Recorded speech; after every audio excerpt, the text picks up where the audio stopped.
Vie. Nikolaï Gogol. Dès que la cloche du séminaire, qui était pendue à la porte du couvent des confrères, dans la bonne ville de Kiev, faisait entendre à pointe d'aube ses appels sonores, des groupes d'écoliers, grammairiens, rhétoriciens, philosophes, théologiens, accouraient de toutes parts. Les grammairiens, d'un âge encore tendre, se bousculaient les uns les autres et se lançaient des injures d'une voix de fausset.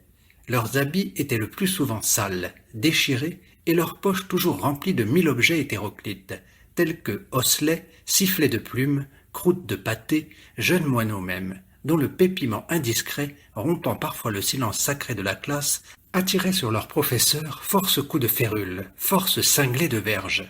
Les rhétoriciens marchaient certes avec plus de gravité, mais si leurs habits étaient souvent vierges d'accrocs, leur visage se parait presque toujours d'ornements assez semblables aux figures de rhétorique.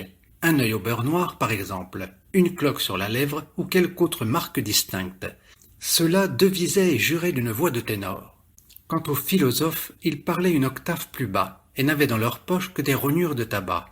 Ils ne faisaient jamais des provisions, préférant dévorer illico l'aubaine qui leur tombait sous la patte. Ils sentaient tous la pipe et le brandevin. De si loin parfois que plus d'un artisan, allant sa besogne, s'arrêtait en les croisant et flairait longtemps l'air comme un limier qui s'évente. À cette heure matinale, le marché s'ouvrait à peine, et les vendeuses de craquelins, de pain mollet, de pépins de pastèque, de tourteaux de pavot, se pendaient aux basques de ceux des écoliers dont les habits étaient faits de drap fin ou de coton. « Par ici, mes jeunes messieurs, par ici !» criait-elle à qui mieux. « Voyez les beaux craquelins, les beaux pains mollets, les beaux tortillons, les beaux croques en bouche. Regardez-moi la belle sucette. Achetez-la, mes jeunes messieurs, criait une autre en brandissant une sorte de longue tresse en pâte de guimauve. Ne lui achetez rien, disait une voisine. Voyez comme elle est laide. Quel nez à faire peur. Quelle main dégoûtante. Waouh! Nos commerces gardaient toutefois d'importuner les philosophes et les théologiens, sachant du reste que tout en se servant à pleine main, ces effrontés ne prenaient jamais les marchandises qu'à l'essai. En arrivant au séminaire, la gente écolière s'éparpillait dans les classes, grandes pièces basses pourvues de petites fenêtres, de larges portes et de vieux bancs maculés. Les auditeurs faisaient réciter leurs leçons aux élèves. La voix perçante d'un grammairien se trouvait au diapason des petites vitres, qui lui répondaient presque à l'unisson. La voix de basse d'un rhétoricien, que ses lèvres épaisses rendaient pour le moins digne d'appartenir à la philosophie, bourdonnait dans un coin, et de loin tout se perdait dans un confus bou, bou, bou, bou, bou. Tout en écoutant les leçons, les répétiteurs regardaient du coin de l'œil sous le banc, où les poches de leurs pupilles laissaient apparaître un pain mollet, un ramequin, des pépins de potiron. Quand cette savante cohorte arrivait d'un peu trop bonne heure, ou quand on savait que les professeurs tarderaient un peu, alors, d'un consentement unanime, s'engageait une bataille à laquelle tout le monde devait prendre part, y compris les auditeurs, chargés pourtant de veiller au bon ordre et aux bonnes mœurs de la gente écolière. 2 théologiens réglaient d'ordinaire l'ordonnance du combat. Tantôt chaque classe se battait à part, tantôt la troupe se divisait en 2 camps, la bourse et le séminaire. En tout cas, l'initiative appartenait aux grammairiens, qui, d'ailleurs dès l'entrée en lice des rhétoriciens, se retiraient sur les hauteurs pour observer les chances du combat. Puis arrivait la philosophie et ses longues moustaches noires. Puis enfin la théologie avec ses larges nuques et ses grecs horrifiques. La théologie remportait presque toujours une victoire complète et refoulait jusque dans sa classe la philosophie, contrainte de se frotter les côtes et de s'affaler sur les bancs pour reprendre haleine. À son entrée, le professeur qui, dans son jeune temps, avait pris part à de semblables échauffourées, devinait au visage cramoisi que la lutte avait été chaude, et tandis qu'il cinglait à coups de verge les doigts de la rhétorique, un autre professeur dans une autre classe caressait à coups de férule les doigts de la philosophie. Cependant, les théologiens se voyaient traités de toute autre manière. Chacun d'eux recevait une mesure de gros poids pour parler comme le régent, ou, en d'autres termes, une bonne volée de coups de martinet. Les jours de grandes fêtes, séminaristes et boursiers s'en allaient dans les bonnes maisons montrer les marionnettes. Quelquefois, ils jouaient eux-mêmes la comédie, où, dans les rôles d'Hérodiade ou de la femme de Poutifar, se distinguaient toujours quelques grands flandrins de théologiens, à peu près aussi hauts que le clocher de Kiev. On leur offrait en remerciement une pièce de toile, un sac de millet, une moitié d'oie rôtie et d'autres bagatelles. Tout ce peuple savant, le séminaire comme la bourse, en dépit de la haine héréditaire qui les divisait, souffrait d'une extrême gueuserie, jointe à une voracité sans pareille. Le nombre des rissoles que chacun d'eux absorbait à son souper défiait tout calcul. Les offrandes des riches propriétaires ne pouvaient donc suffire à leur consommation. Alors le Sénat, à savoir les philosophes et les théologiens, envoyait sous la conduite d'un philosophe les grammairiens et les rhétoriciens remplir leurs sacs dans les potagers de la ville. Il lui arrivait même de diriger les opérations in corpore. Ces soirs-là, la bourse faisait une galimafrée de citrouilles. Quant à messieurs les sénateurs, ils s'empiffraient à tel point de melons et de pastèques que le lendemain ils récitaient à leurs répétiteurs 2 leçons au lieu d'une. Tandis que leurs lèvres marmonnaient la première, la seconde rognonnait dans leur estomac. Boursiers et séminaristes portaient le même accoutrement, une sorte de longue lévite qui s'étendait jusqu'à nos jours, terme technique qui voulait dire plus bas que les talons. De tous les événements de l'année, le plus solennel, c'étaient les vacances qui commençaient au mois de juin. À cette époque, toute la bourse regagnait d'ordinaire ses pénates. La grande route se couvrait de grammairiens, de philosophes, de théologiens. Celui qui n'avait pas de foyer était l'hôte d'un camarade. Les philosophes et les théologiens partaient en condition, c'est-à-dire qu'ils allaient donner des leçons aux fils de riches campagnards qui leur octroyaient en retour une paire de bottes, parfois même de quoi se payer une lévite. La confrérie voyageait en troupe, cassait la croûte en plein champ et dormait à la belle étoile. Chacun d'eux portait un sac qui contenait une chemise et une paire de bandes moletières. Les théologiens se montraient particulièrement économes et soigneux pour ne pas user leurs bottes, surtout quand il y avait de la boue. Ils les portaient sur l'épaule pendus à un bâton et, retroussant leurs culottes jusqu'aux genoux, pataugeaient intrépidement dans les mares. Un village apparaissait-il à l'horizon, ils abandonnaient aussitôt la grande route et s'alignant devant la maison de meilleure apparence, ils entonnaient à tue-tête une complainte. Le maître du logis, quelques vieux cosaques laboureurs, les écoutaient longtemps, la tête appuyée sur les 2 mains, puis il se prenait à sangloter et se tournant vers sa ménagère. « Femme, lui disait-il, ce que chantent les écoliers est vraiment bien édifiant. Donne-leur donc du petit salé et ce que nous pouvons encore avoir en fait de mangeaille. » Aussitôt, une pleine terrine de ramequin était versée dans le sac des étudiants. Un beau morceau de petit salé, quelques pains de seigle, voire une poule attachée par les pattes, complétaient l'aubaine. Après y avoir fait honneur, grammairiens, rhétoriciens, philosophes et théologiens poursuivaient leur route. Toutefois, plus ils allaient de l'avant, plus leur nombre diminuait. La caravane s'éparpillait de droite et de gauche et ne comprenait bientôt plus que ceux dont les pénates étaient les plus éloignés de la ville. Au cours d'un voyage de ce genre, 3 boursiers quittèrent la grande route pour se ravitailler dans le premier village qu'ils rencontreraient, car depuis longtemps leur sac était vide. C'étaient le théologien Aliava, le philosophe Thomas Brutus et le rhétoricien Tibère Gorobète. Haut de taille et large d'épaules, le théologien Aliava avait la singulière habitude de s'approprier tout ce qui lui tombait sous la main. Il avait d'ailleurs, surtout après boire, des accès d'humeur sombre. Il se terrait alors au plus fort de la brousse, et l'on avait toutes les peines du monde à les retrouver. Le philosophe Thomas Brutus était au contraire un joyeux compagnon. Il aimait fort à rester couché, à fumer la pipe. Quand il faisait ribote, il ne manquait jamais de louer des musiciens et de danser un trépac endiablé. Il goûtait fréquemment au gros pois, aventure qu'il acceptait avec une parfaite indifférence. Ce qui doit arriver, arrive, constatait-il philosophiquement. Le rhétoricien Tibère Gorobète n'avait encore le droit ni de porter moustache, ni de boire la goutte, ni de fumer la pipe. Son crâne ne s'ornait que d'un hareng, preuve que son caractère se formait à peine. Toutefois, les grosses bosses au front avec lesquelles il arrivait souvent en classe permettaient de prévoir qu'il deviendrait un excellent homme de guerre. Le théologien Aliava et le philosophe Thomas lui témoignaient leur protection en le tirant souvent par le toupet, et l'employaient non moins souvent en qualité de commissionnaire. Le soir tombait déjà quand ils s'engagèrent dans un chemin de traverse. Le soleil venait de se coucher. L'atmosphère était encore saturée de chaleur. Le théologien et le philosophe marchaient en silence, la pipe aux dents. Le théoricien Tibère Gorobète abattait à coups de bâton les têtes de chardon qui longeaient le chemin. Le dit chemin serpentait sous des bouquets de chêneaux et de coudriers disséminés parmi les prairies. Des coteaux, des collines vertes et rondes comme des coupoles d'église, de ci de là, rompaient la monotonie de la plaine. Par 2 fois des champs de blé semblèrent annoncer l'approche d'un village, mais nos étudiants les avaient dépassés depuis une bonne heure, sans qu'apparût encore la moindre habitation. Les ténèbres envahissaient le ciel, une dernière lueur rougeâtre pâlissait à l'occident. « Que diantre y a-t-il là » s'écria enfin le philosophe Thomas Brutus. « Il me semblait pourtant bien que nous arrivions à un village. » Sans souffler mot, le théologien parcourut du regard les environs, puis il remit sa pipe entre ses dents, et tous 3 poursuivirent leur route. « Ma parole, dit de nouveau le philosophe en s'arrêtant, on ne voit même pas le point du diable. Nous finirons bien par trouver un village. dit cette fois le théologien, mais sans quitter sa pipe.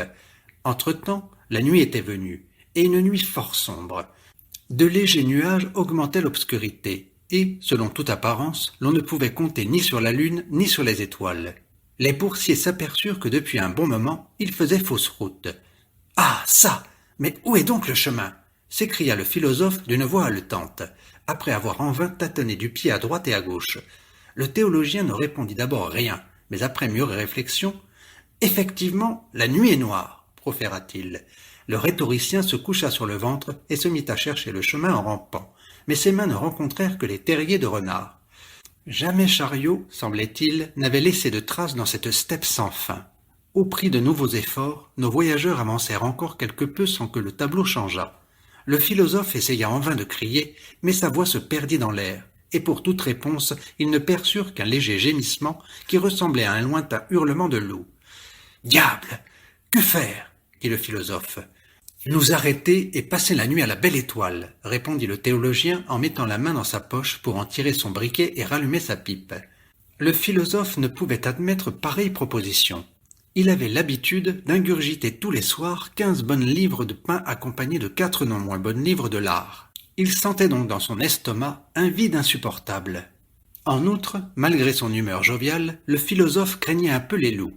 « Eh non, Aliava, jamais de la vie !» déclara-t-il tout net. « On ne peut tout de même pas se coucher comme un chien sans s'être mis quelque chose sous la dent. Essayons encore de trouver une habitation. Nous aurons peut-être la chance de boire au moins la goutte avant de dormir. » Au mot de goutte, le théologien cracha énergiquement de côté. « Oui, bien sûr, approuva-t-il, nous n'allons pas coucher dehors. » Les boursiers se remirent donc en marche. À leur immense joie, ils entendirent bientôt aboyer dans le lointain. Après avoir écouté attentivement d'où venait cet appel, ils se dirigèrent avec plus de courage de ce côté, et aperçurent bientôt de la lumière. « Un village! Parole d'honneur! Un village !» s'écria le philosophe. Ses conjectures ne le trompaient point. Au bout de quelques instants, ils rencontrèrent un petit hameau, qui ne comprenait que 2 maisons réunies par une cour commune. On voyait de la lumière aux fenêtres, une dizaine de pruniers étendaient leurs branches par-dessus la clôture. En regardant par les fentes du portail, nos voyageurs aperçurent à la lueur de quelques rares étoiles des chariots de rouliers. « En avant les gars !» dit le philosophe. « Il s'agit de ne pas flancher et d'obtenir un gîte coûte que coûte. » Les 3 hommes de science frappèrent ensemble à la porte et s'écrièrent d'une voix. « Ouvrez !» La porte de l'une des masures cria sur ses gonds, et au bout d'une minute nos boursiers virent apparaître devant eux une vieille femme engoncée dans une peau de mouton. « Qui est là ?» cria-t-elle en toussant sourdement. « Laisse-nous passer la nuit chez toi, ma bonne. Nous nous sommes égarés et il fait aussi mauvais dans la campagne que dans un ventre affamé. Et quels gens êtes-vous ? Des gens de tout repos. Le théologien Aliava, le philosophe Brutus et le rhétoricien Gorobetz. »« Impossible, grogna la bonne femme. C'est plein de monde chez nous. Tous les coins sont occupés. Où vous mettrais-je ? Et puis, grand et fort comme vous êtes, vous feriez crouler ma maison si je vous y logeais. Je les connais, ces philosophes et ces théologiens. Quand on s'avise de recevoir pareils ivrognes, tout ce qu'on a est au pillage. Allez-vous-en, il n'y a pas de place ici pour vous. Prends pitié de nous, ma bonne. Tu ne vas pas laisser périr de gaieté de cœur des âmes chrétiennes. Mais non, tu voudras. Et si nous faisons ceci ou cela, enfin, n'importe quoi, que nos mains se dessèchent et qu'il nous arrive ce que Dieu seul peut savoir. » La vieille parut ébranlée. « Soit, dit-elle, après un moment de réflexion.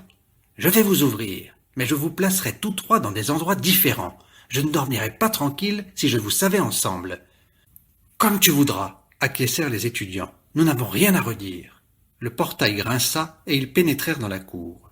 « Et maintenant, ma bonne, dit le philosophe tout en la suivant, est-ce que par hasard il y aurait moyen de...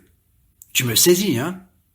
Ma parole, je sens comme des roues de chariot me circuler dans le ventre. Je n'ai pas eu depuis ce matin la moindre miette dans la bouche. Voyez-moi encore ce qu'il lui faut, bougonna la vieille. Non, mon ami, ne t'attends à rien du tout de ce genre. Je n'ai pas chauffé mon poil de la journée.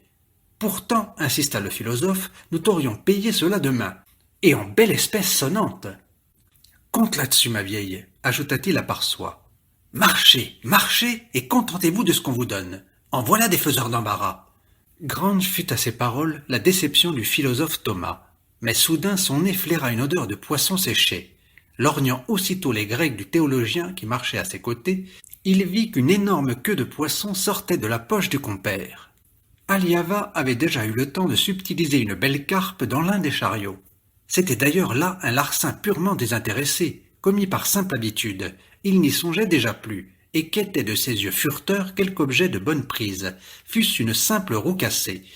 Le philosophe Thomas put donc sans aucun scrupule plonger sa main dans la poche du digne théologien, comme dans la sienne propre, et en extraire fort adroitement le poisson.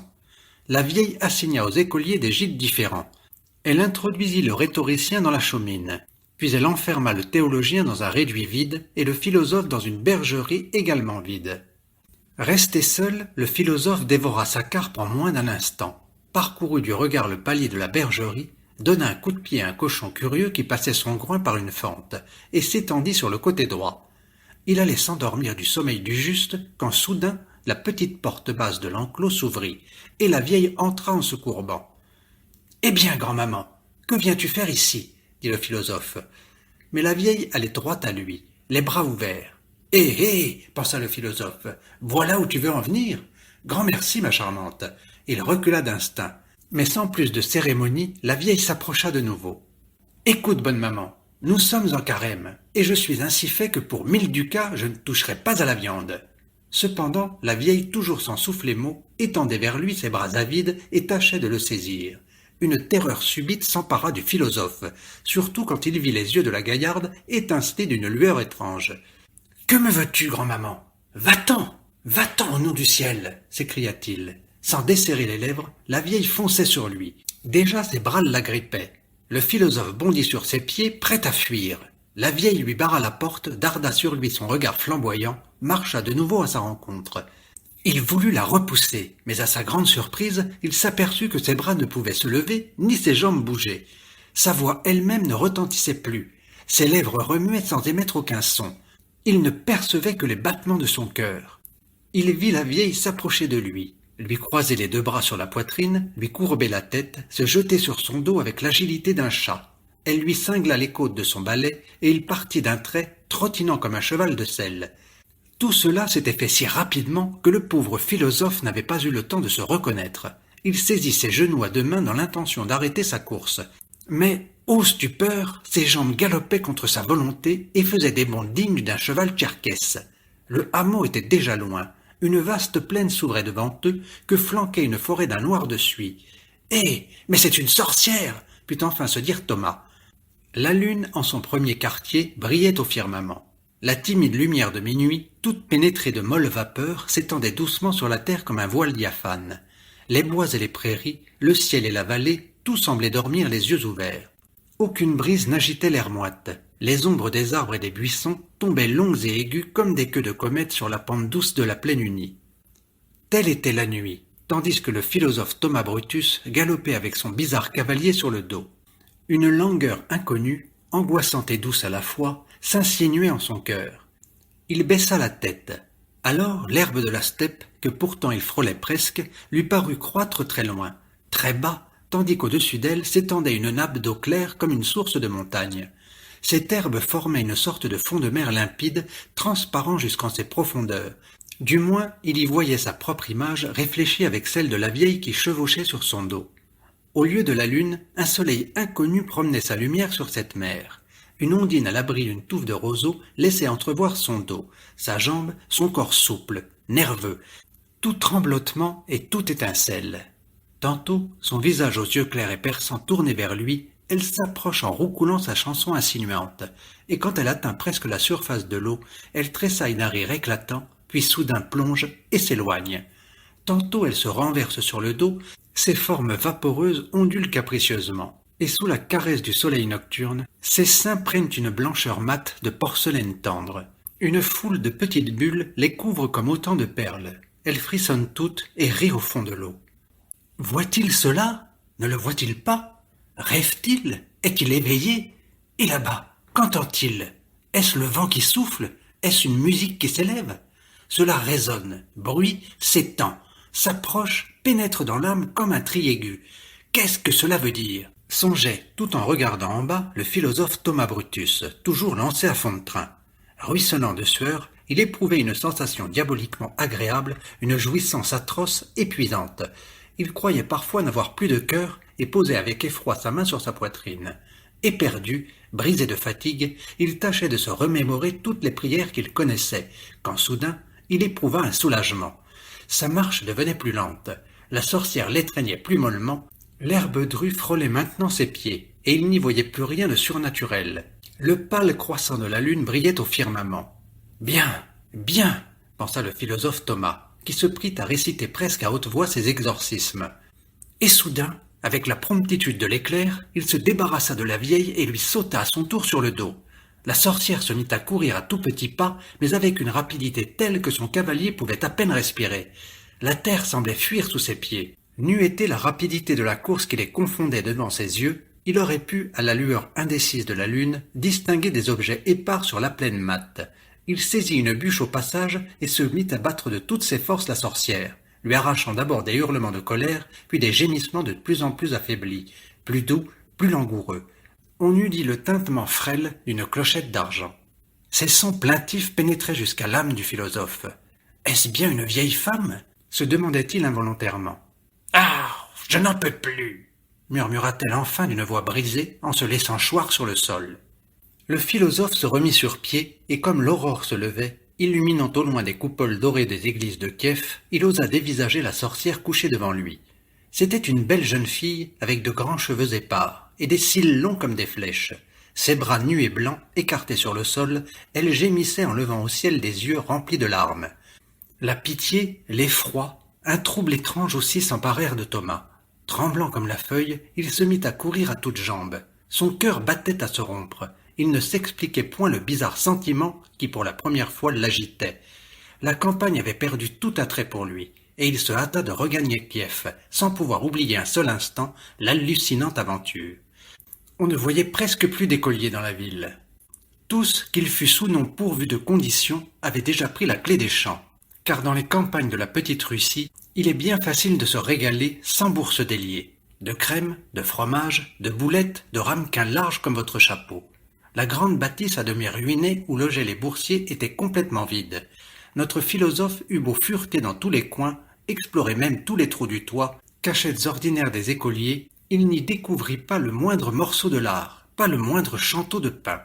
Il ne perdit pas la tête pour autant et trouva rapidement remède à sa détresse. Après avoir arpenté par 3 fois en sifflotant la place du marché, il échangea un clignement d'œil avec une accorte veuve en bonnet jaune, qui, au bout de la dite place, faisait commerce de rubans, de plombs de chasse et de roues de charrette.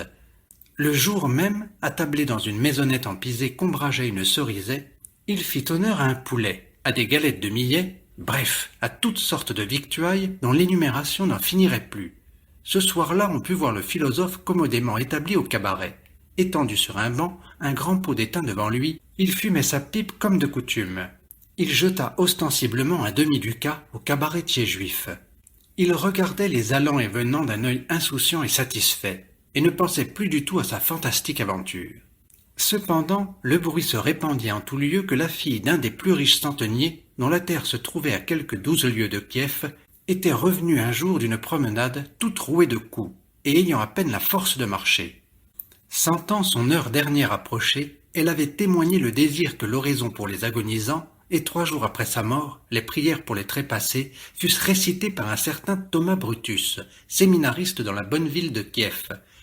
Notre philosophe apprit la nouvelle du recteur en personne, qui le convoqua dans sa chambre pour lui signifier d'avoir à partir sans délai.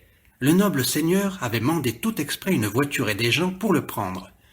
Notre philosophe tressaillit. Il éprouvait un malaise indéfinissable, la vague appréhension d'un malheur.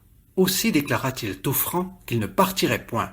« Écoute, domine Thomas, lui rétorqua le recteur qui dans certains cas en usait fort civilement avec ses subordonnés. Personne ne songe à te demander ton avis là-dessus. Note seulement ceci. Si tu t'avises de regimber le moins du monde, je te ferai frotter le dos et le reste avec bonne verge de bouleau, de façon que tu n'éprouves pas d'ici belle lurette le besoin d'aller te faire frictionner aux étuves. » Sans plus rien répliquer, le philosophe sortit en se grattant légèrement la nuque. Bien résolu d'ailleurs à mettre dès la première occasion son salut dans ses jambes. Il descendait tout pensif l'escalier plutôt raide qui menait à la cour complantée de peupliers, quand il perçut assez nettement la voix du recteur. L'excellent homme donnait des ordres à son célérier, ainsi qu'à une autre personne envoyée sans doute par le centenier. « Remercie le digne seigneur de sa farine et de ses œufs, disait le recteur. Dis-lui que je lui enverrai dès qu'ils seront prêts les livres dont il me parle dans sa lettre. Je les ai donnés à un écrivain pour qu'il les copie. Et n'oublie pas, mon bon ami, de rappeler à ton maître qu'il y a d'excellents poissons dans ses viviers, de beaux esturgeons principalement.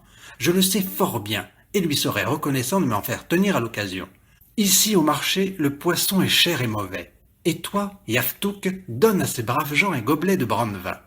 Quant au philosophe, n'oubliez pas de l'attacher, sans quoi il aurait tôt fait de déguerpir. » « Voyez-vous ce fils du diable » ronchonna le philosophe à part soi. « Il a flairé le pot aux roses. » Descendu dans la cour, il aperçut une kibitka qu'il prit tout d'abord pour une grange montée sur roue. Elle avait en vérité la profondeur d'un four à briques. C'était l'habituel véhicule de Cracovie, dans lequel les Juifs s'entassent par 50 à la fois, sans compter les marchandises, pour une tournée dans toutes les villes où ils ont flairé une foire. Une demi-douzaine de Cosaques, gaillards robustes encore qu'un peu mûrs, l'attendaient. Leur cafetan de drap fin à Brandebourg faisait voir qu'ils appartenaient à un seigneur de quelque importance. De légères cicatrices révélaient qu'ils avaient fait la guerre, et non sans gloire. « Que faire ?» songea le philosophe. « Ce qui doit arriver arrive. » Et s'adressant aux Cosaques, « Bonjour, camarades » leur dit-il d'une voix forte. « Bonjour, sire philosophe » lui répondirent certains d'entre eux. « Alors comme ça, il faut que je vous tienne compagnie. Vous avez là une fameuse guimbarde, poursuivit-il en grimpant dans la voiture. Il n'y avait, ma foi, qu'à louer des musiciens. C'est une vraie salle de danse. Oui, c'est un équipage bien conditionné, répondit un des Cosaques en s'asseyant sur la ridelle à côté du cocher, dont la tête était enveloppée d'un torchon, car il avait trouvé moyen de laisser son bonnet en gage à quelques cabaretiers. Les 5 autres s'introduisirent avec le philosophe dans les profondeurs de la voiture, et s'installèrent sur les sacs remplis d'objets de toutes sortes dont ils avaient fait emplette en ville. « Je serais curieux de savoir, dit le philosophe, à supposer que l'on charge à cette guimbarde de quelques marchandises, comme par exemple de sel ou de fer en barre, combien il faudrait de chevaux pour la traîner. »« Pour sûr, dit au bout d'un moment le Cosaque qui avait pris place auprès du cocher. On aurait besoin d'un nombre de chevaux en conséquence. » Après une réponse aussi péremptoire, le Cosaque se crut en devoir de garder le silence pour le reste de la route. Notre philosophe grillait d'envie de savoir qui était ce centenier, quel caractère il avait, ce qu'on pensait de sa fille, cette agonisante qui était rentrée de promenade d'une manière si étrange, et dont l'histoire se trouvait brusquement mêlée à la sienne propre. Bref, tout le train de vie de cette maison. Il pressa donc les Cosaques de questions, mais les 10 Cosaques étaient sans doute des philosophes comme lui, car affalés sur les sacs, ils se contentaient pour toute réponse de fumer leur brûle-gueule. Cependant, l'un d'eux, se tournant vers l'automédon, lui fit cette courte recommandation. « Prends garde au Verco, espèce de vieil étourneau. Quand tu arriveras au cabaret qui se trouve sur la route de Tchourhaïlovo, n'oublie pas de t'arrêter et de nous réveiller, les camarades et moi, pour le cas où nous serions endormis. » Cela dit, il ne tarda pas, en effet, à ronfler. Mais sa recommandation était bien inutile, car à peine la guimbarde fut-elle en vue du cabaret que tous s'écrièrent d'une seule voix. « Halte !» Au reste, les chevaux d'Auverco avaient depuis longtemps pris l'habitude de s'arrêter d'eux-mêmes devant chaque bouchon. Malgré la chaleur accablante d'une journée de juillet, tous nos gens sautèrent à bas de la voiture et se précipitèrent dans l'ignoble taudis. Le tenancier, qui était juif, accueillit ces vieilles pratiques avec force démonstration de joie. Il apporta dans un pan de sa lévite quelques saucissons de porc et, après les avoir déposés sur la table, se détourna de ce mets interdit par le Talmud. Quand tout le monde se fut installé, un énorme pot de terre apparut devant chaque convive. Le philosophe Thomas dut prendre part à la frairie, et comme les petits Russes ont le vin tendre, toute la pièce retentit bientôt de sonores accolades. « Viens là, Spéride, que je t'embrasse. Sur mon cœur, Dorothée, sur mon cœur. » Une joue appuyée sur son poing, le plus vieux de la bande, à en juger par ses moustaches grises, sanglotait à fendre l'âme. Il n'avait plus ni père ni mère, il était seul au monde. Un autre, grand raisonneur, lui prodiguait des consolations. « Ne pleure pas, voyons, ne pleure pas, Dieu sait ce qu'il fait. » Un autre, celui qui avait le nom de Dorothée, se montra soudain fort curieux. « Voyons, demanda-t-il sans cesse au philosophe Thomas, dites-moi un peu ce qu'on vous enseigne au séminaire.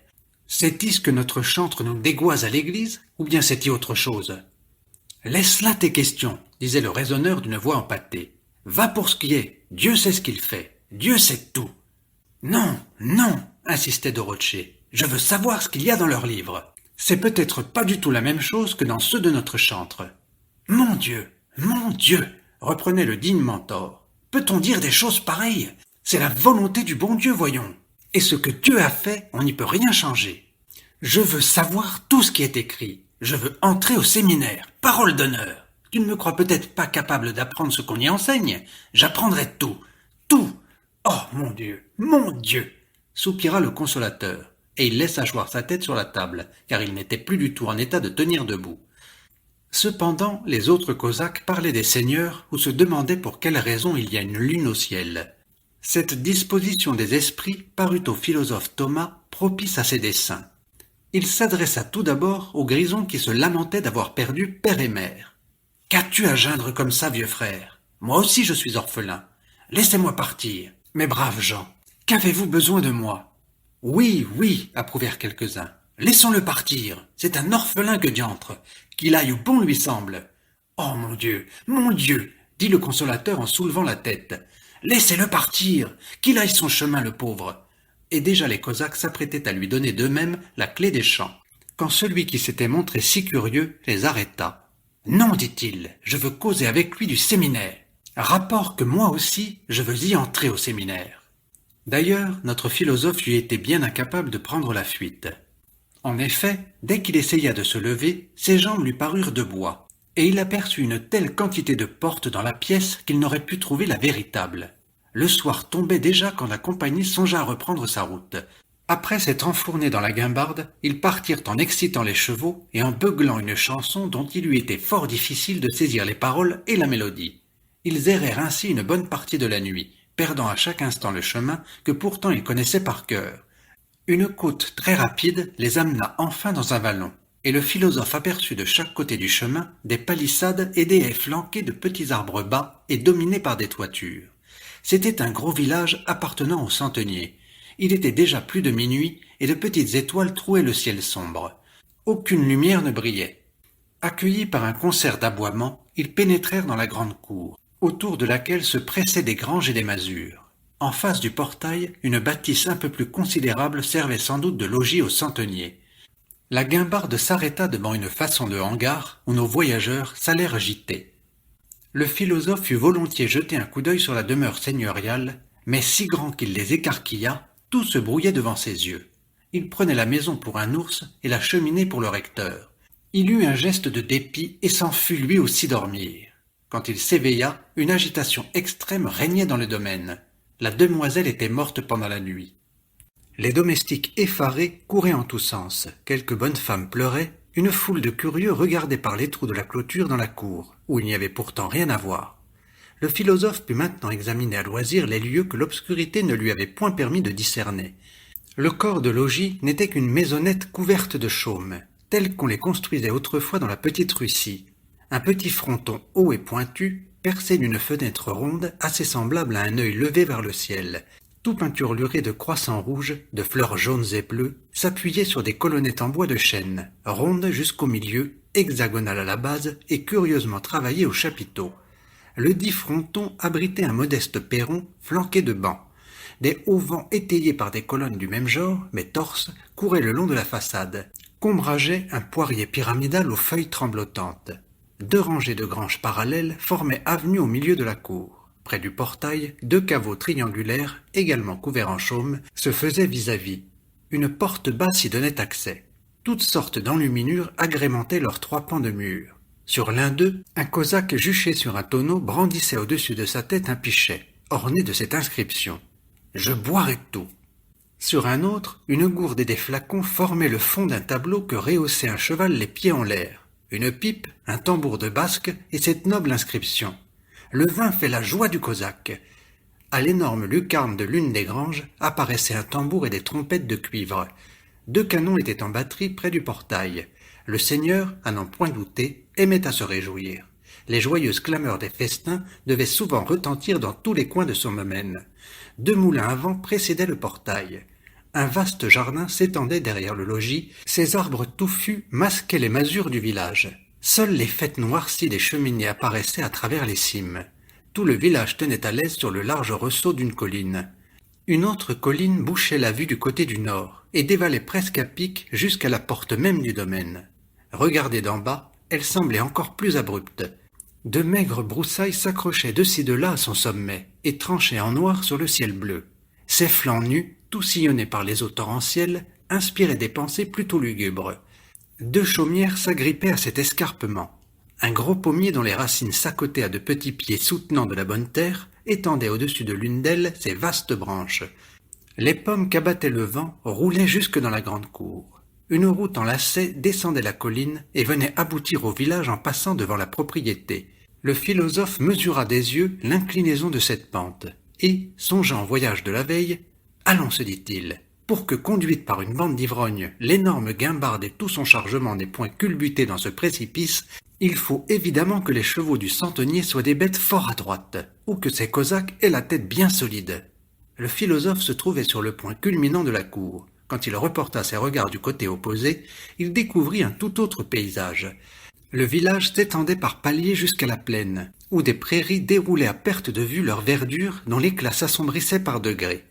Des taches d'un bleu sombre y signalaient à plus de 5 lieues la présence de nombreux hameaux. Une chaîne de collines courait sur la droite de cette plaine. La ligne sombre et miroitante du Dniepr se devinait au loin. « Quel beau pays !» se dit le philosophe. « Voilà où il ferait bon vivre.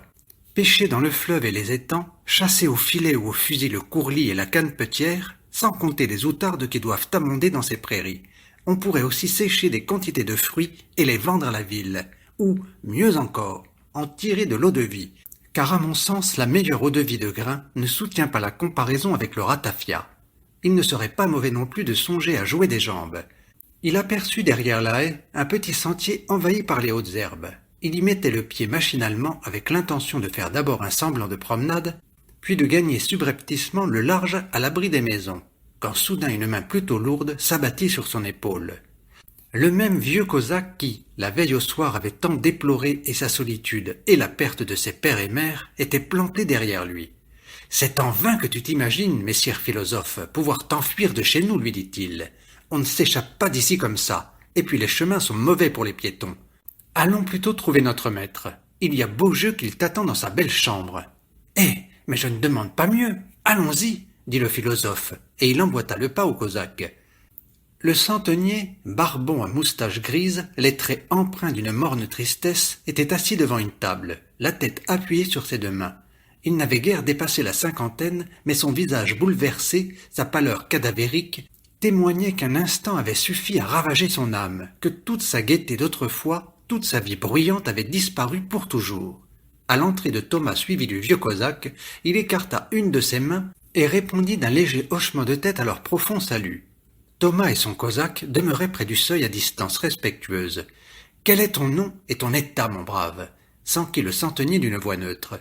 « Je m'appelle Thomas Brutus, boursier de mon état et élève de philosophie pour vous servir. » « Et qui était ton père ? » ?»« Je n'en sais rien, noble seigneur. »« Et ta mère ? » ?»« Je n'en sais rien non plus. J'ai dû en avoir une, bien sûr. Le bon sens le veut. Mais qui était-elle ? D'où venait-elle ? Quand a-t-elle vécu ? Aussi vrai que Dieu existe, messire, je l'ignore totalement. » Le centenier parut réfléchir quelques instants. « Comment as-tu fait la connaissance de ma fille ? » ?»« Sa connaissance, messire ? Mais je vous jure que je ne l'ai jamais faite. Parole d'honneur, jamais. Depuis que je suis au monde, je n'ai pas encore eu affaire aux demoiselles. Que le bon Dieu les bénisse, pour m'exprimer poliment. Pourquoi donc est-ce précisément toi qu'elle a choisi pour réciter les prières sur son cercueil ? » Le philosophe haussa les épaules. « C'est le secret de Dieu. Les seigneurs ont parfois de ces lubies que le plus savant homme du monde ne saurait expliquer. Le fait est bien connu et le proverbe assure à bon droit qu'il faut hurler avec les loups et danser au son de la flûte. Tu ne m'en donnes pas à croire, sire philosophe. Que le tonnerre me frappe sur place si je mens. N'eût-elle vécu qu'1 minute de plus, proféra douloureusement le centenier, j'aurais certainement su de quoi il retourne. Ne permets à personne de réciter les prières sur mon cercueil, papa, mais envoie tout de suite chercher au séminaire de Kiev le boursier Thomas Brutus, qu'il prie 3 nuits sur mon âme pécheresse. Il sait. Ce qu'il sait, je n'ai pas pu l'entendre. Elle est morte sur ce dernier mot, la pauvre petite colombe. Il faut croire, mon brave garçon, que la sainteté de ta vie et tes actes agréables à Dieu t'ont fait avantageusement connaître. Ma fille aura ouï parler de toi. « De moi ?» s'écria le philosophe en reculant de surprise. « La sainteté de ma vie ! reprit-il en regardant le centenier droit dans les yeux. Que le bon Dieu vous bénisse, messire. Vous ne savez pas ce que vous dites. Mais voyons, le dernier jeudi saint, excusez l'indécence, je me suis oublié chez la boulangère. Il doit pourtant y avoir une raison à ce choix. Quoi qu'il en soit, tu vas commencer ton office aujourd'hui même. J'aurais à dire à votre seigneurie, évidemment, tout homme tant soit peu versé dans la Sainte Écriture peut... Mais à mon avis, il serait plus convenable de faire venir un diacre ou tout au moins un chantre. Ce sont des gens d'expérience qui savent comment s'y prendre, tandis que moi, je n'ai pas la voix qu'il faudrait, voyez-vous. Et puis, regardez un peu comme je suis fait. Je n'ai pas la moindre apparence de la gravité qu'il faudrait. Comme tu voudras, mon ami. Seulement, en ce qui me concerne, j'exécuterai fidèlement les dernières volontés de ma colombe. Si donc 3 nuits durant à partir de ce soir, tu récites sur son cercueil les prières des morts, je te récompenserai largement. Sinon, je ne conseillerais pas au diable lui-même de m'échauffer la bile. Ces derniers mots furent proférés sur un ton si énergique que notre philosophe en comprit aussitôt la signification. « Suis-moi », reprit le centenier. Ils passèrent dans le vestibule, et le seigneur ouvrit la porte d'une chambre qui se trouvait vis-à-vis de la sienne, et dont le philosophe, après s'être arrêté un moment pour se moucher, franchit le seuil avec un effroi instinctif. Une grosse cotonnade rouge recouvrait le plancher. Dans un coin, sous les saintes images, et sur une haute table parée d'un velours bleu frangé d'or, était étendu le corps de la morte. De grands cierges enguirlandés de viorne se dressaient près des pieds et de la tête. Leur lumière blafarde se perdait dans les rayons du jour.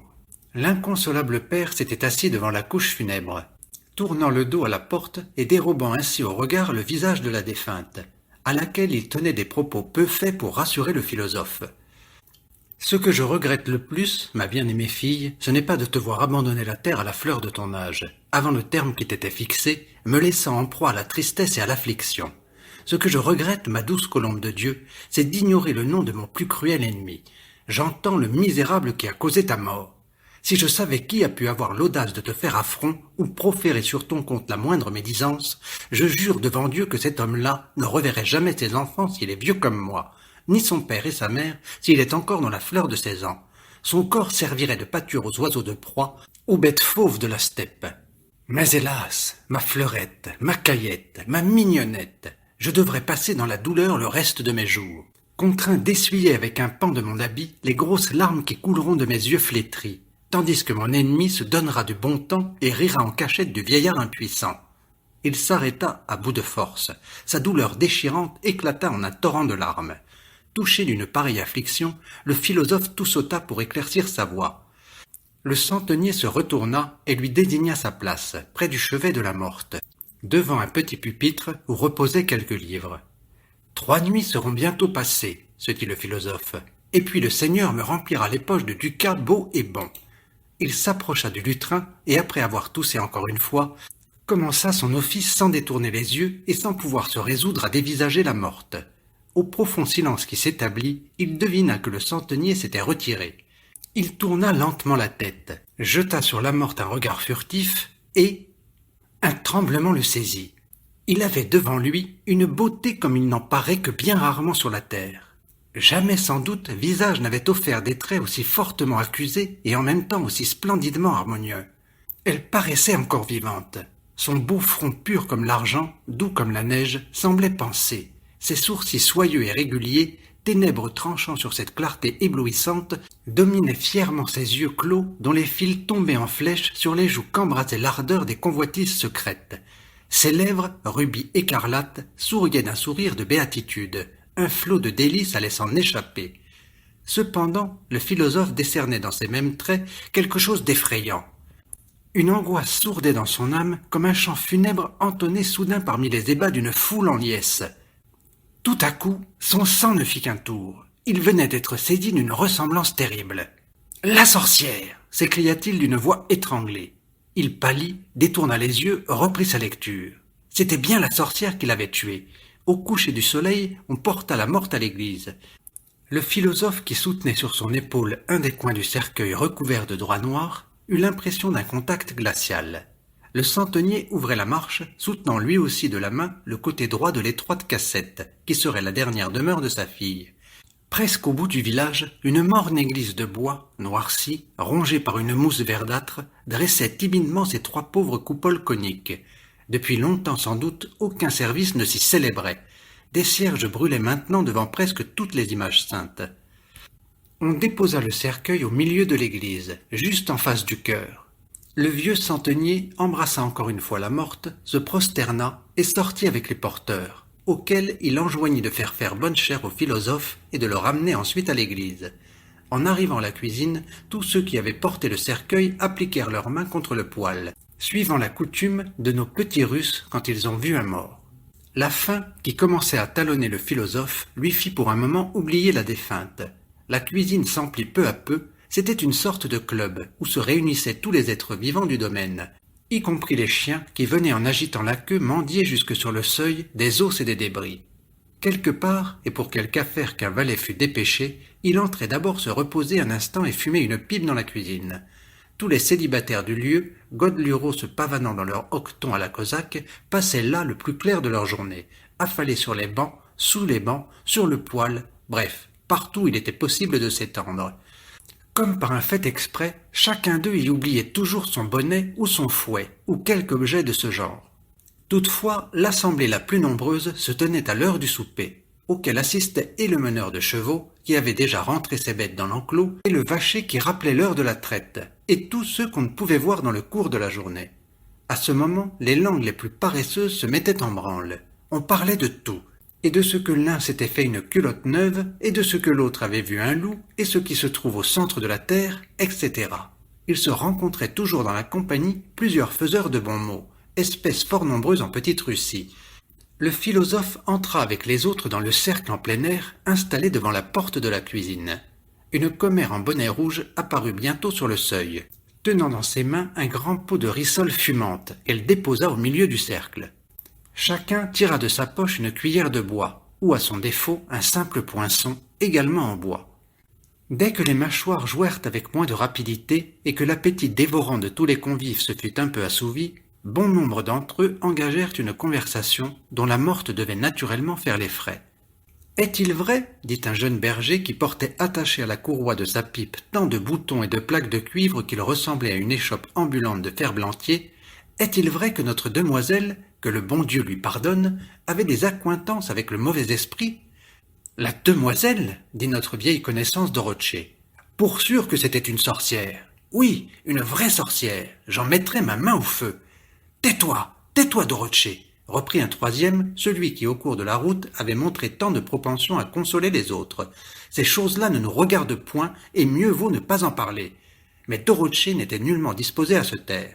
Il venait de faire une visite à la cave en compagnie du sommelier pour une affaire importante, et, après s'être penché 2 ou 3 fois sur 2 ou 3 tonneaux, il en était sorti si guilleret qu'il ne pouvait plus retenir sa langue. « Que je me taise !» s'écria-t-il. « Mais elle m'a chevauché, moi qui te parle. Oui, parfaitement, je le jure devant Dieu. Dis-moi, mon oncle, dit le jeune berger au bouton, y a-t-il moyen de reconnaître les sorciers à un signe quelconque ? Non, répondit Dorothée, pas moyen. Tu auras beau lire tous les psautiers les uns après les autres, jamais tu n'y arriveras. Dis pas ça, Dorothée, répartit l'infatigable consolateur. Rien de plus facile au contraire. C'est pas pour rien que le bon Dieu a donné à chacun une marque particulière. Les gens de science disent que toute sorcière a une petite queue. Toute vieille femme est une sorcière, décréta flegmatiquement un cosaque à cheveux gris. Vous en faites de jolis cocos, vous autres, protesta la commère qui remplissait le pot de rissole fraîche. Espèce de gros verrat que vous êtes.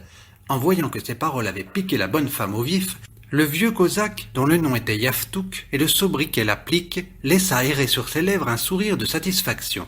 De son côté, le bouvier éclata d'un rire si gras qu'on aurait dit que 2 de ses bœufs, arrêtés nez à nez, s'étaient mis à mugir à la fois. Cependant, la curiosité de notre philosophe était en éveil. Il brûlait de connaître dans toutes ses particularités la vie de la défunte. Aussi, désireux de ramener l'entretien sur ce sujet palpitant, « Je voudrais bien savoir, demanda-t-il à son voisin, pourquoi l'honorable société ici présente tient la demoiselle pour une sorcière. Aurait-elle jeté des sorts aux gens, ou peut-être même fait périr quelqu'un par les maléfices ?»« Il y a eu de tout cela, » répondit un des convives, dont le visage glabre et plat avait toute l'apparence d'une pelle. « Qui ne se souvient du piqueur Mikita, ou bien de... Le piqueur Mikita interrompit le philosophe. Qui était-ce? Minute, s'écria Dorothée. Je vais te raconter l'histoire du piqueur Mikita. Non, dit le gardeur de chevaux. C'est moi qui la raconterai son histoire. Mikita était mon compère, n'est-ce pas? Alors? Non, dit à son tour Spiride. C'est moi qui va la raconter. Oui, oui, que Spiride la raconte, s'écrie toute la troupe. Spiride commença en ces termes. Quel dommage, messire philosophe, que tu n'aies pas connu Mikita. C'était un homme rare. Il connaissait chaque chien comme s'il l'avait mis au monde. Notre piqueur d'à présent, Mikola, que tu vois là, assis à 2 places de moi, ne lui vient pas la cheville. Mikola connaît aussi son affaire, je ne dis pas non, mais en comparaison de Mikita, ce n'est qu'une mazette. Tu racontes bien, y a pas à dire, tu racontes bien, fit Dorothée avec un signe de tête approbateur. Oui, reprit Spiride, il apercevait un lièvre en moins de temps qu'il n'en faut à un autre pour éternuer. Quand, des fois, il sifflait, tiens bon ravageur, tiens, vole au vent. Tout en lançant son cheval ventre à terre, on ne savait dire qui des deux devançait l'autre, le chien le piqueur ou le piqueur le chien. Et il vous lichait une pinte d'eau-de-vie en moins de temps qu'il n'en faut pour le dire. Oui, c'était un fameux piqueur. Seulement, les derniers temps, il n'avait plus Dieu que pour notre demoiselle. Lui avait-elle jeté un charme, ou s'en était-il entiché pour de bon? Je n'en sais rien. En tout cas, le gaillard se perdit complètement. Ce ne fut bientôt plus qu'une femmelette qu'un... J'aime mieux ne pas dire ce qu'il devint, rapport à la décence. Bien, approuva Dorothée. Dès que la demoiselle lui jetait un regard, la bride lui tombait des mains. Ravageur, il l'appelait sourcilleur. Il trébuchait, il faisait tout de travers. Voilà qu'une fois notre demoiselle est allée le trouver à l'écurie, où il pensait un cheval. Écoute, Mikita, qu'elle lui a dit, laisse-moi mettre sur toi mon petit pied. Et lui, le sot, de répondre tout enchanté. Non seulement ton pied, mais assieds-toi tout entière sur moi si tu veux. La demoiselle a levé son pied, et quand il a vu cette jambe si blanche, si ferme, le charme l'a rendu complètement stupide, à ce qu'il nous a raconté plus tard. Le voilà qui courbe les épaules, saisit les 2 pieds nus de la demoiselle, et se met à galoper à travers champs comme un cheval. Il est revenu à demi-mort. Incapable de dire où ils avaient été, il était devenu maigre comme un échalas. Et un beau jour qu'on est entré à l'écurie, on n'a plus trouvé qu'un monceau de cendres à côté d'un seau vide. Il avait brûlé. Brûlé tout à fait, et de lui-même. Et un piqueur comme ça, on aurait fait le tour du monde avant de trouver son pareil. Dès que Spiride eut fini son histoire, chacun se mit à prôner les mérites du défunt piqueur. Mais Dorothée, s'adressant à Thomas, « À propos, lui demanda-t-il, et l'histoire de la rebouteuse, la connais-tu au moins ?»« Non. »« Faut croire qu'on ne vous apprend pas grand-chose dans votre séminaire. Eh bien, écoute, nous avons dans notre village un cosaque qu'on appelle le rebouteux. C'est un brave cosaque. Il lui arrive de chaparder et de dégoiser des menteries, mais ce n'en est pas moins un brave cosaque. Sa maison n'est pas très loin d'ici. Un jour, à l'heure où nous sommes maintenant, le rebouteux et sa femme, après leur souper, ont voulu faire dodo. Et comme le temps était beau, la rebouteuse s'est étendue dans la cour et le rebouteux sur un banc dans la maison. Non, c'est le contraire. La rebouteuse s'est couchée sur le banc et le rebouteux dans la cour. Non, interrompit la maritonne qui se tenait debout sur le seuil, la tête acotée sur l'une de ses paumes. C'est sur le plancher qu'elle s'est couchée, la rebouteuse, c'est pas sur le banc. Dorothée la regarda, puis regarda par terre, puis la regarda encore, puis après un moment de silence, une supposition que je t'enlève ta jupe devant tout le monde, ça sera-t-il de ton goût tes fois? Cet avertissement produisit son effet. La commère se tut et n'interrompit plus personne. Dorothée reprit le cours de son histoire. Or, dans le berceau qui était suspendu au milieu de la cabane, se trouvait un poupard d'1 an. Fille ou garçon, je n'en sais trop rien. La rebouteuse était donc couchée, et voilà que tout à coup, elle entend une chienne qui gratte à la porte, et qui hurle à faire fuir les loups. Elle prend peur, bien sûr. Ces bêtasses de femmes, n'est-ce pas? On n'a qu'à leur faire un pied de langue le soir par la fente d'une porte, pour qu'aussitôt leur âme leur tombe dans les talons. Pourtant celle-là eut le cœur de se dire « Il faut que je donne sur le museau de cette maudite chienne. Peut-être cessera-t-elle de hurler. » Elle a pris son tisonnier et s'en est allée ouvrir la porte. Mais elle ne l'avait pas plutôt entr'ouverte que la chienne lui a passé à travers les jambes et a couru au berceau tout droit. La rebouteuse s'est alors aperçue qu'en fait de chien, c'était notre demoiselle. Encore si ça avait été notre demoiselle sous sa forme ordinaire. Mais le mauvais de l'affaire, c'est qu'elle était toute bleue et que ses yeux étincelaient comme des charbons ardents. Elle s'est emparée de l'enfant, l'a mordu à la gorge et s'est mise à lui sucer le sang. La rebouteuse n'a fait qu'un cri. « Ah, malheur !» Et elle a voulu se jeter dehors. Mais voilà qu'elle trouve la porte de la cour fermée. Alors elle s'est sauvée dans le grenier. Elle tremblait de tous ses membres, la sotte, blottie dans un coin, quand voilà que notre demoiselle s'est jetée sur elle et a commencé à la mordre à son tour. Ce n'est qu'au matin que le rebouteux a tiré du grenier sa bête de femme toute meurtrie, toute mordue. Elle est morte le lendemain, l'imbécile. Il se joue comme ça de ses tours, voyez-vous. On a beau sortir d'une portée de seigneur, quand on est sorcière, on l'est bien. Ce beau récit terminé, Dorothée promena autour de lui un regard satisfait, cura sa pipe du doigt et se mit en devoir de la bourrer copieusement. Il n'avait d'ailleurs pas épuisé le sujet, et chacun des convives y alla de son histoire. Chez l'un, la sorcière sous la forme d'une meule de foin était venue en visite jusqu'à la porte de sa cabane. Elle avait volé le bonnet de celui-ci, coupé les tresses de plusieurs filles du village et bûché d'autres quelques seaux de sang. Entre-temps, la nuit était complètement venue, et les bons compagnons daignèrent enfin s'apercevoir qu'ils avaient un peu trop joué de la langue. Chacun s'empressa de regagner son gîte habituel, à savoir la cuisine pour ceux-ci, les granges pour ceux-là, et pour d'aucuns la belle étoile. « Eh bien, messire Thomas, dit alors le vieux cosaque, voilà le moment d'aller rejoindre la défunte. » Alors tous les quatre, car Spiride et Dorothée se joignirent à eux, se dirigèrent vers l'église, en écartant du fouet les chiens qui erraient en bande sur la route, et mordaient rageusement les bâtons de nos compères. Pour se donner du cœur au ventre, le philosophe avait eu beau lamper une large pinte de brandevin, il n'en sentait pas moins, à mesure qu'il s'approchait de l'église, sourdre et grandir dans son âme une inquiétude secrète. Les étranges histoires qu'il venait d'ouïr ne pouvaient qu'alarmer davantage son imagination. L'ombre cependant devenait moins épaisse, les arbres et les haies se faisaient plus rares. Ils pénétrèrent enfin dans l'enclos dénudé de l'église, au-delà duquel on ne voyait plus d'arbres, seuls des champs, des prairies déployaient leur sombre immensité. Les trois cosaques gravirent avec Thomas les degrés rapides du parvis. Après lui avoir souhaité d'accomplir heureusement sa tâche, ils l'enfermèrent dans l'église suivant l'ordre du Seigneur. Une fois seul, le philosophe commença par bâiller, s'étirer, souffler dans ses doigts, puis enfin il s'enhardit à examiner les lieux. Devant lui se dressait le cercueil, tout noir. Les cierges allumés devant les images saintes n'éclairaient guère que l'iconostase. Leur faible lumière atteignait encore le centre de l'église, mais ne parvenait point à percer les ténèbres environnantes. L'iconostase, très élevée à la manière ancienne, montrait une affligeante vétusté. Ses découpures à jour, jadis couvertes d'or, n'étincelaient plus que vaguement. La dorure était tombée en maint et maint endroit. Les visages des saints avaient complètement noirci, leurs yeux brillaient d'un éclat lugubre. Le philosophe promena encore une fois les regards autour de lui. « Eh bien quoi ?» se dit-il. Qu'y a-t-il à craindre? Nul être vivant ne peut venir ici, et j'ai des prières si puissantes contre les morts et les revenants qu'ils n'oseront pas me toucher du bout du doigt. Allons, à l'œuvre, conclut-il avec un geste de résolution.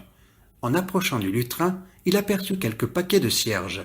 Excellente trouvaille, songea le philosophe. Il faut éclairer l'église de façon qu'on y voit clair comme en plein midi. Quel dommage qu'on ne puisse fumer une bonne pipe dans la maison du Seigneur. Et sans ménager aucunement les cierges, il se mit à les coller à toutes les corniches, à tous les lutrins, à toutes les images. Une vive clarté envahit bientôt l'église entière. Hormis les parties hautes où les ténèbres semblèrent encore plus épaisses, et les saints lancèrent de leurs vieux cadres à demi scintillants des regards encore plus farouches. Il s'approcha du cercueil, leva sur le visage de la morte des yeux timides et qu'un léger tressaillement lui fit aussitôt refermer. Quelle souveraine, quelle terrifiante beauté! Il détourna la tête et voulut s'éloigner, mais mu par une étrange curiosité, ce sentiment contradictoire latent en chacun de nous et que la peur développe avec une intensité particulière, il ne put se défendre de la contempler encore une fois, en dépit de l'importun tressaillement. Et vraiment ce superbe masque mortuaire était bien fait pour inspirer une terreur qu'une beauté moins parfaite n'eût sans doute point provoquée, car il n'y avait en lui rien de terne, de défait, d'amorti. Il vivait. Notre philosophe s'imaginait même que la défunte le suivait du regard tout en gardant les yeux clos. Il crut voir une larme sourdre sous les cils de l'œil droit, rouler sur la joue, s'y poser, et il reconnut alors que c'était une goutte de sang. Il alla au plus vite s'installer devant le lutrin, ouvrir son rituel, et pour se donner du courage, se mit à psalmodier de son ton le plus haut. Sa belle voix de basse alla frapper les vieilles parois assourdies de l'église sans y réveiller aucun écho. Elle prenait dans ce silence de mort un accent singulier quelque peu inquiétant, et qui n'échappa point au récitant lui-même. « Bah, se dit-il, qu'y a-t-il à craindre? Elle ne se lèvera pas de son cercueil, la parole de Dieu la tiendra en respect. Et quel cosaque serais-je si j'avais peur? J'ai un peu trop levé le coude, ça m'a donné le trac. Voyons, prenons un peu de tabac. Ah, quel bon, quel excellent tabac! Néanmoins, tout en feuilletant son livre, il coulait des regards vers le cercueil, tandis qu'une voix intérieure lui murmurait. Elle va se lever, se dresser, te regarder. Mais le silence restait sépulcral, le cercueil ne remuait pas, les cierges versaient des torrents de lumière. Quel lugubre spectacle qu'une église illuminée au cœur de la nuit avec un cadavre au beau milieu, et pas une âme alentour. Pour chasser ses dernières craintes, Thomas se mit à chanter en haussant la voix et sur tous les tons. Mais à tout instant, il tournait les yeux vers le cercueil, comme harcelé par l'invariable question. Si elle allait se lever, si elle allait se lever. Mais non, le cercueil demeurait immobile. Aucun son ne décelait la présence d'un être vivant, pas même d'un grillon. On n'entendait que le léger pétillement d'un cierge éloigné ou le bruit mat d'une goutte de cire tombant sur le plancher. Si elle allait se lever. Elle souleva la tête. Il se frotta les yeux, tout effaré. Non, il ne rêvait pas. Elle n'était plus couchée. Elle s'était mise sur son séant. Il détourna les yeux pour les reporter l'instant d'après sur la morte. Horreur! Elle s'était levée. Elle marche les yeux fermés, les bras étendus comme si elle voulait saisir quelqu'un. Elle vient droit sur lui. Dans son effroi, il traça du doigt un cercle autour de sa place et prononça avec effort les prières, les formules d'exorcisme que lui avait enseignées un moine expert en la matière, pour avoir eu toute sa vie commerce avec les sorcières et les esprits immondes. La morte s'avança jusqu'à la trace du cercle, mais n'osa pas franchir cette limite. Devenue subitement bleue et livide comme le cadavre d'une personne décédée depuis plusieurs jours, elle offrait cette fois des traits tellement hideux que Thomas n'eut pas la force d'en soutenir la vue. Elle fit claquer ses dents les unes contre les autres et ouvrit ses yeux morts, mais elle ne vit rien, car son visage trembla de fureur. Alors elle se dirigea d'un autre côté, les bras toujours étendus. Tâtant les murailles, s'accrochant aux colonnes, elle cherchait de toute évidence à saisir Thomas. Elle s'arrêta enfin, leva un doigt menaçant et se recoucha dans son cercueil. Le philosophe n'arrivait pas à reprendre ses sens, et jetait des regards peu rassurés sur l'étroit repère de la sorcière.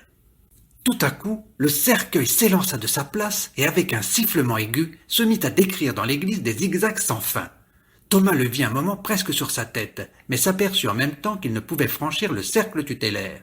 Il multiplia les exorcismes. Le cercueil se précipita avec fracas à son ancienne place et reprit son immobilité. Alors le cadavre devenu d'un verre livide se souleva. Mais, comme à cet instant même retentit le chant lointain du coq, il se recoucha aussitôt, et le couvercle du cercueil se referma bruyamment. Le cœur du philosophe battait à se rompre. Son corps était couvert d'une sueur glacée, mais rassuré par le chant du coq, il regagna le temps perdu et s'acquitta de son office. Aux premières lueurs du jour, le chantre vint le remplacer, assisté du vieux Yagdvour, qui pour le moment remplissait les fonctions de marguillier. De retour à son lointain gîte, Thomas fut longtemps à trouver le sommeil. Pourtant la fatigue le vainquit et il ne fit qu'un somme jusqu'au dîner. Quand il ouvrit les yeux, il crut avoir fait un mauvais rêve. Une pinte de brandevin qu'on eut soin de lui servir le remit à peu près dans son assiette. Pendant le repas, sa langue se dénoua. Il hasarda par-ci par-là quelques remarques et dévora presque à lui seul un cochon de lait d'assez belle taille. Cependant, un instinct secret lui fit garder le silence sur les événements de la nuit. Aux questions que lui posaient les curieux, il répondit évasivement. « Oui, oui, j'en ai vu de drôles. » Le philosophe était de ces gens que la bonne chère rend d'une extrême bienveillance envers l'humanité. Étendu par terre, il fumait sa pipe en crachant sans cesse et en considérant ses semblables avec une douceur sans pareille. Il profita de cette excellente disposition pour parcourir le village. Il prit langue avec presque tous les indigènes et s'arrangea si bien qu'il se fit chasser de 2 maisons. Une accorte jeune personne lui donna même un grand coup de pelle sur le dos au moment où, mu par un désir curieux, il allait se convaincre par le toucher de quelle étoffe était fait son juste corps et son cotillon.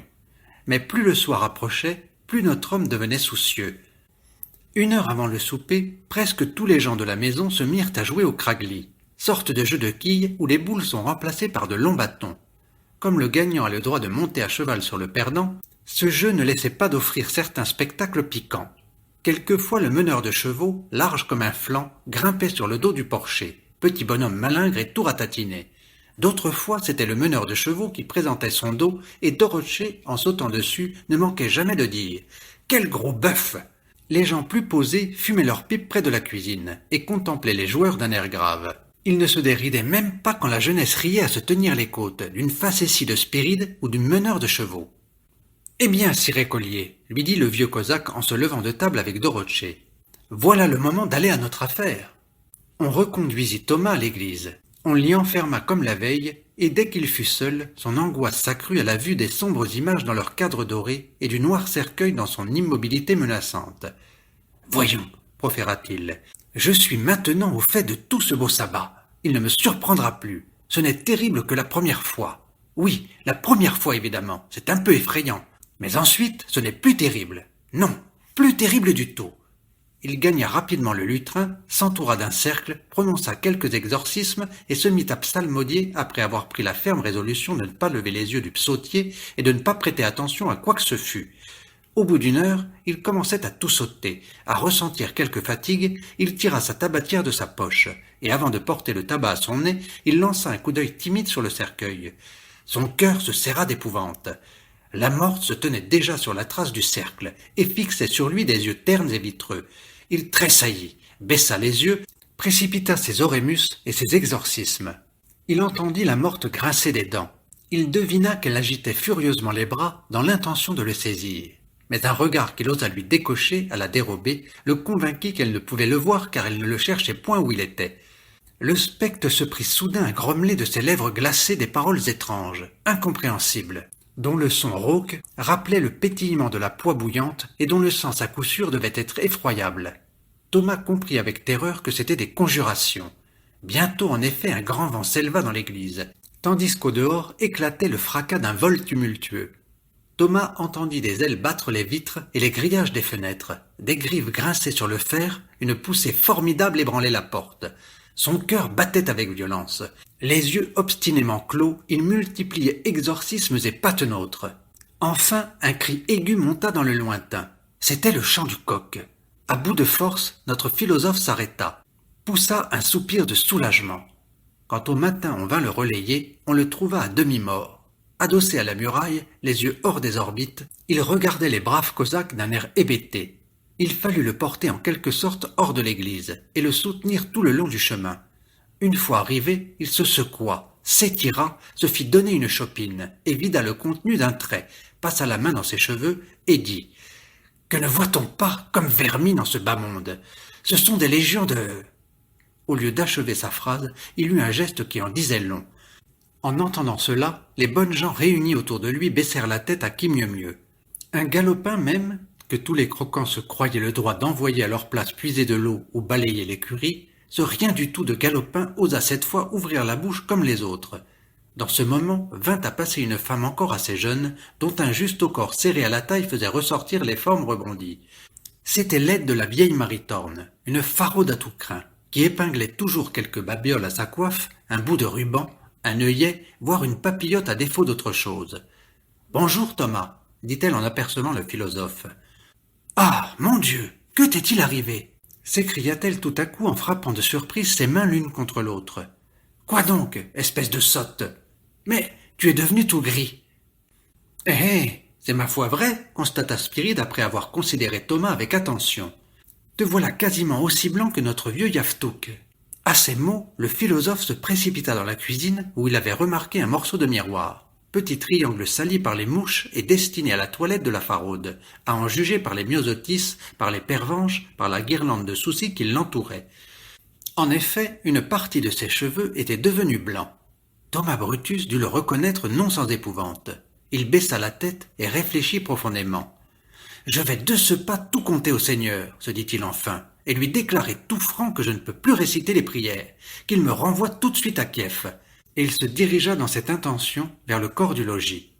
Il trouva le centenier dans sa chambre, figé dans une immobilité presque rigide. La même expression de désespoir était répandue sur ses traits, mais ses joues s'étaient creusées encore. Il ne prenait évidemment que peu de nourriture, peut-être même aucune. Une pâleur singulière donnait à son visage la rigidité de la pierre. « Bonjour, mon garçon !» dit-il en apercevant Thomas qui s'était arrêté sur le seuil, son bonnet à la main. « Alors, où en sont tes affaires? Tout va très bien, n'est-ce pas? On ne peut mieux en effet.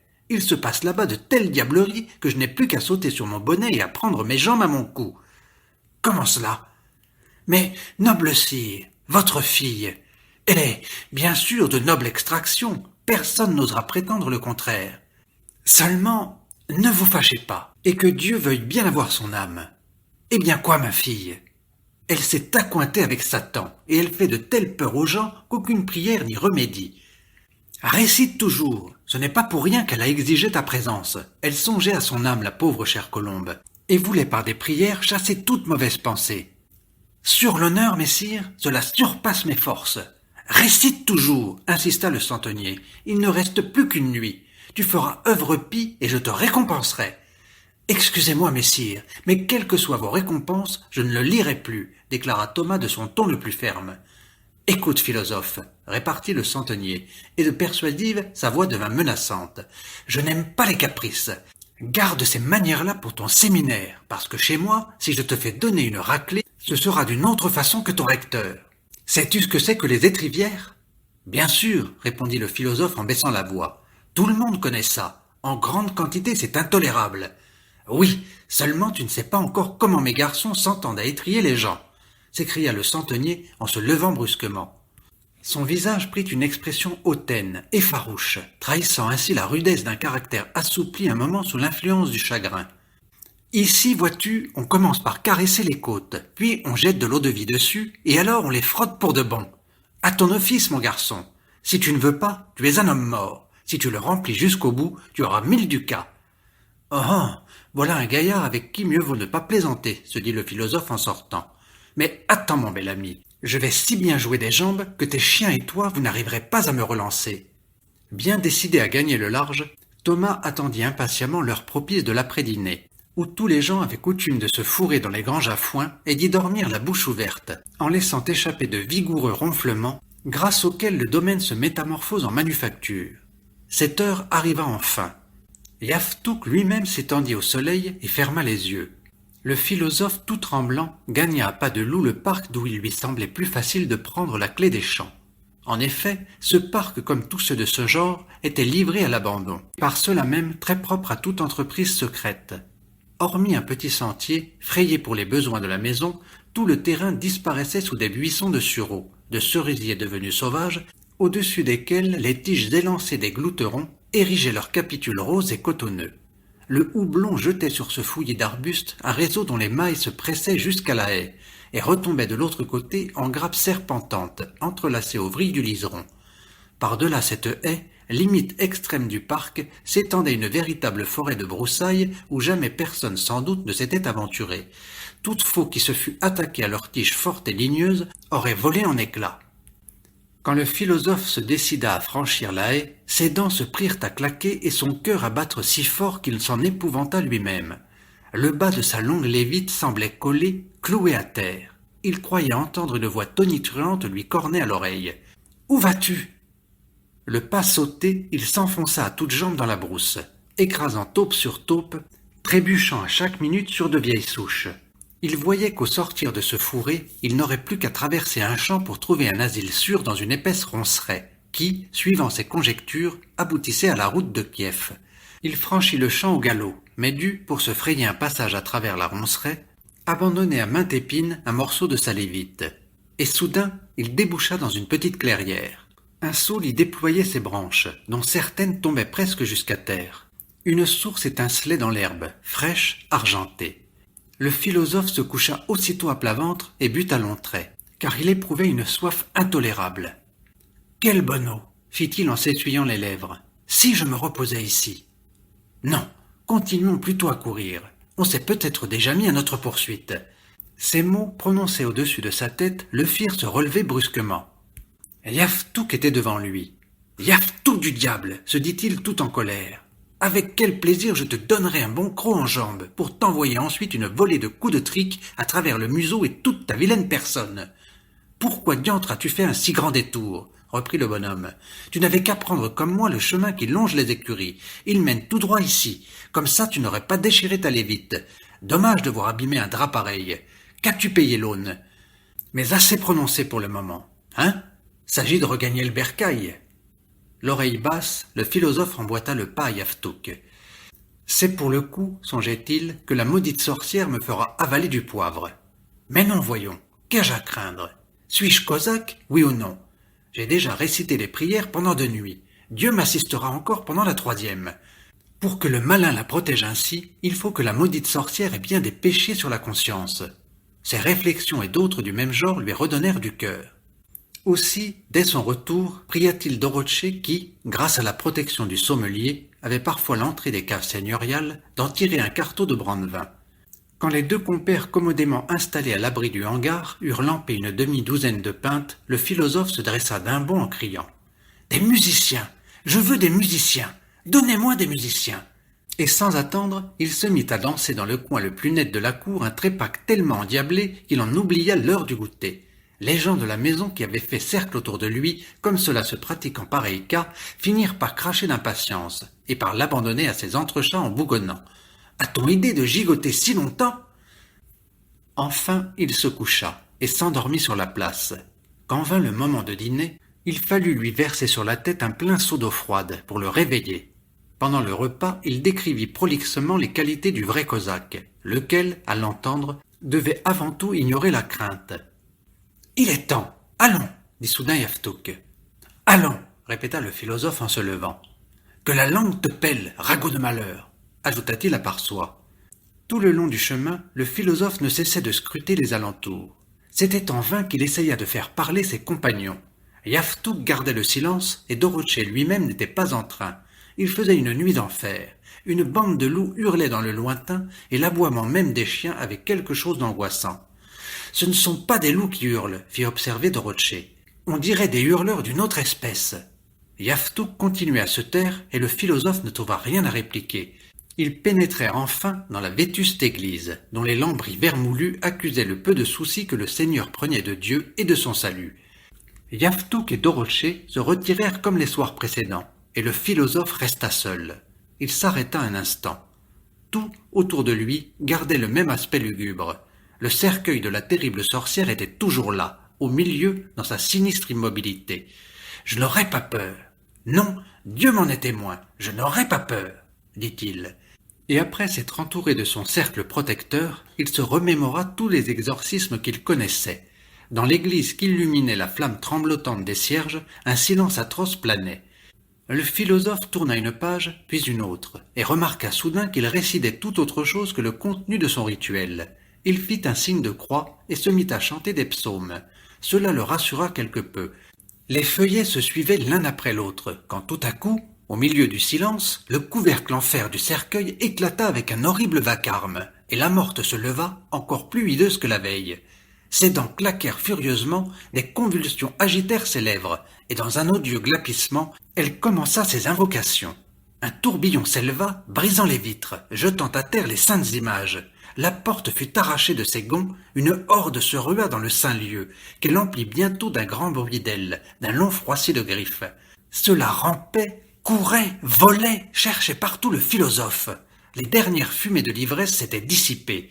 Tout en multipliant des signes de croix, en marmottant ses oraisons tant bien que mal, Thomas entendait la troupe immonde s'agiter autour de lui. Les monstres l'effleuraient du bout de leurs ailes et de leur horrible queue. Il n'avait pas le courage de les considérer avec attention. Il n'en distinguait qu'un, gigantesque celui-là, et qui occupait tout un pan de muraille. Ce monstre n'était qu'une immense forêt de poils ébouriffés au fond de laquelle 2 yeux fixes regardaient, en soulevant légèrement leurs paupières. Au-dessus de lui se tenait en l'air une sorte d'énorme vessie, allongeant un millier de pinces et de dards auxquels pendaient des lambeaux de terre noirâtre. Tous ces êtres fabuleux cherchaient Thomas. Tous le regardaient mais ne pouvaient le voir, entouré qu'il était de son cercle magique. « Allez chercher Vie !» s'écria la morte. « Amenez-le, amenez-le !» Et sur-le-champ, il se fit dans l'église le plus profond silence. Un hurlement monta dans le lointain, et bientôt des pas lourds retentirent sous les voûtes. Un coup d'œil furtif permit au philosophe de voir qu'on amenait un petit bonhomme trapu, courteau, cagneux, tout souillé d'une terre noire sur laquelle ses pieds et ses mains faisaient saillie comme des racines noueuses.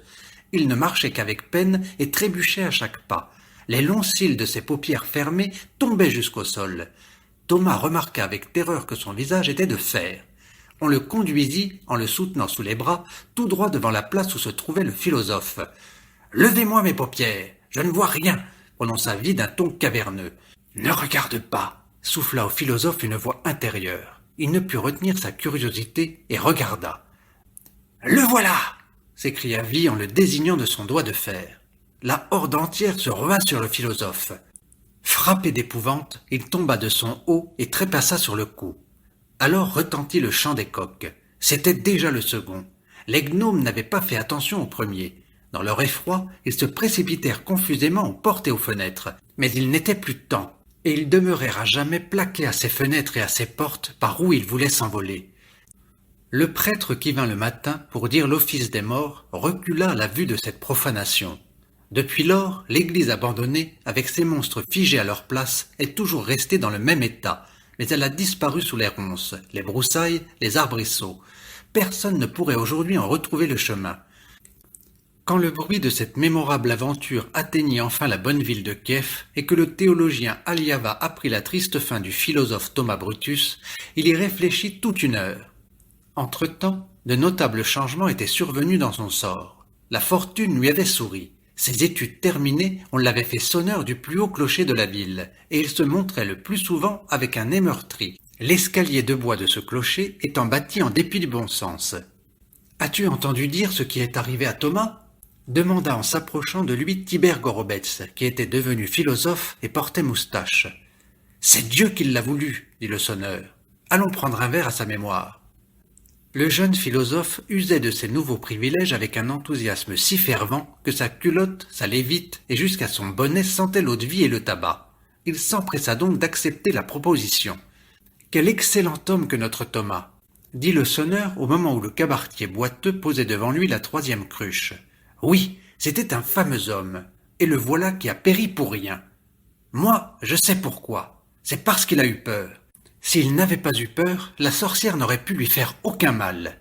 Dans ces cas-là, il faut seulement faire le signe de la croix et puis lui cracher en plein sur la queue. Je m'y connais. Ici à Kiev, toutes les bonnes femmes du marché sont des sorcières. » Le sonneur approuva d'un signe de tête. Mais comme il s'aperçut en même temps que sa langue lui refusait tout service, il se leva non sans peine et s'en alla en titubant se terrer au plus épais des broussailles.